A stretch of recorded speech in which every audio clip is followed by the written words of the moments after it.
right, so to William, you have 3 minutes.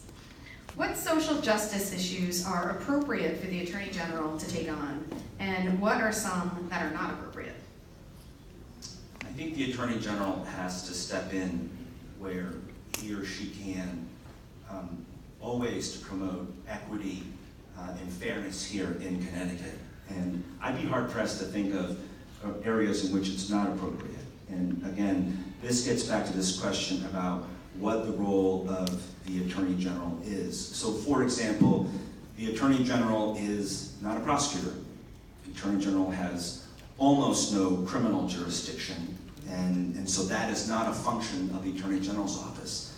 But the Attorney General can be a tremendously important voice on criminal justice reform, for example, and be in the legislature pushing on behalf of my colleagues, for example, in the Black and Puerto Rican caucus, many of whom are represented here tonight. My colleague Josh Hall is here tonight.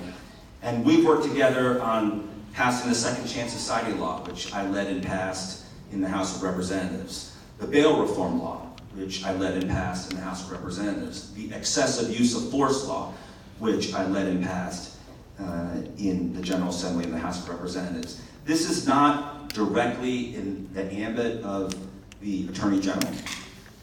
But the Attorney General has a tremendous platform, and when he or she speaks, has something of the force of law. And so I think this is an excellent example of how it's the Attorney General's job not just to practice the law, but to change it.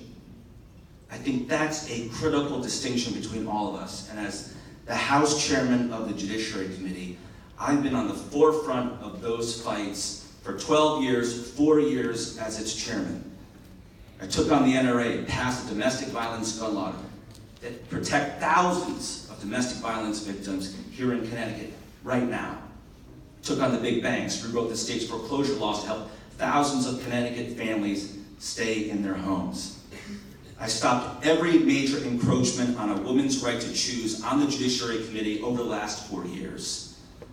This is also the job of the Attorney General, and let me tell you that every step of the way, when Dick Blumenthal was Attorney General, and George Jepsen has done it too, they were in those fights with us.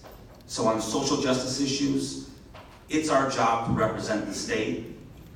It's our job to litigate in court and take on the opioid crisis. It's our job to take on the generic drug manufacturers. It's our job to sue the EPA to make sure that they don't allow upwind states to downwind pollute our air here in Connecticut. But it's also your job to be in the legislature. I've called for the creation of a civil rights division. We don't have that authority now, so we can take affirmative action to protect the civil rights of people here in the state. New York does it, Massachusetts does it. I'm the only candidate that has called for that legislation now.